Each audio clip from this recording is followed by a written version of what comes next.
Hey, good morning. Happy 4th of July.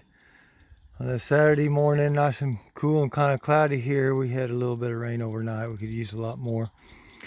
Hey, I wanted to show you what we rigged up here to water some of the smaller kids. They can't get up and get into this tank very easily. We've even had cement blocks stacked around the outside of the tank to help them up there, but it's not very easy for them. So we hooked just a water hose up to the valve inside. It had threads on it. We got an adapter, converted it to from pipe fitting threads over to a water hose thread, and then screwed our water hose into that valve and put a little float on this tank here.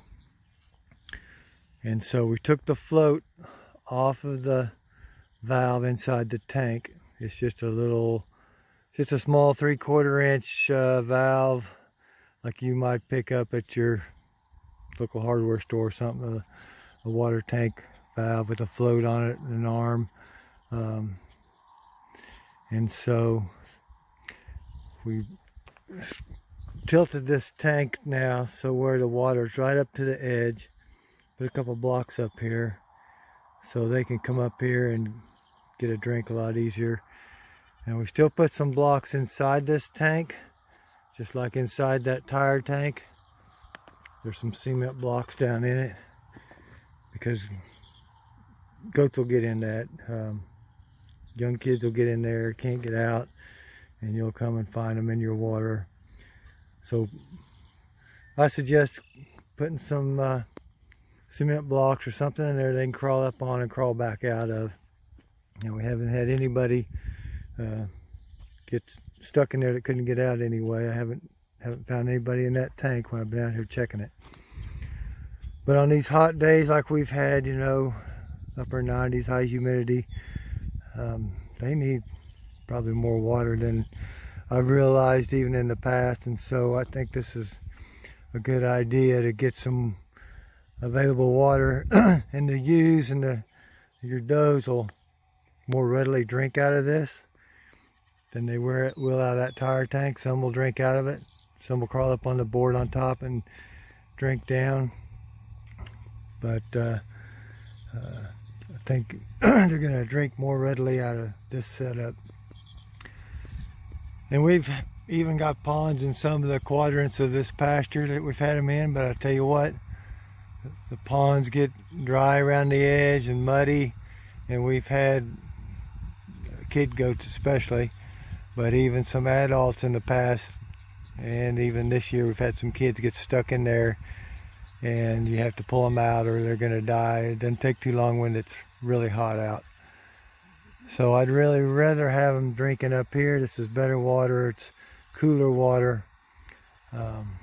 Sometimes you can't stop them from drinking it out around the edge of the pond. You just have to keep checking it. But if you give them another source, they'll soon learn that they like this a lot better.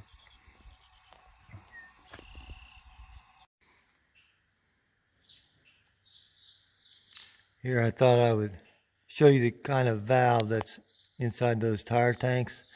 I've had Job valves, and Job valves don't work very well. Well, they don't work at all. If you're pumping out of a pond, there's a screen in there that has to be in there, and it'll get plugged with moss. And so I took those out, and I just went to town and got some of these very simple, pretty common, I think they're 3/4 inch water valves, and I get plenty of water flow through them. That's what some people are worried about. So they get a Job valve that might let more water in. It's not been a problem for me.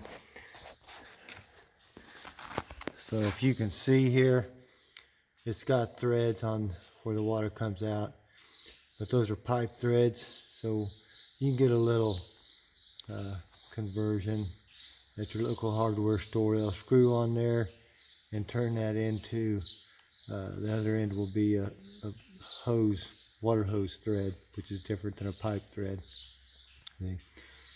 But to keep water coming out of it, you'll want to take your float off, otherwise inside your tank it'll shut off when that's so high. See, so just unscrew your float off of that. This particular ones that we have in the tire tanks, we have this valve. We can shut that off. No, actually, this valve you're seeing is a what we turn on when the weather's really cold, and it lets a little bit of water circulate through that copper tube that's crimped on the end, and it'll swirl water within that tire tank and keep it thawed out. There's a little overflow tube inside that tire tank, so it'll flow out away from the tank and out into the pasture away from where the animals are coming up to drink. So that's a real handy feature, because they will freeze up in this climate. If we get down to 10 degrees maybe for a few days in a row, we'll be sure to have these turned on. But I wanted to show you, you can screw your water hose on there, take your float off, let water come out of that, and let it use the float that you put in your little tank to shut it off. So, hope this helps you. Water's a pretty essential nutrient, probably the most essential and probably the least costly that we can put into our livestock. And I've probably not been the best at giving them adequate, fresh, clean, cool water on days when it's really hot and humid. So I'm anxious to see how this helps. I'm already seeing that livestock drinking out of that, little kids coming up there drinking out of that shorter tank. So I hope you have a happy 4th of July. It's Greg Christensen.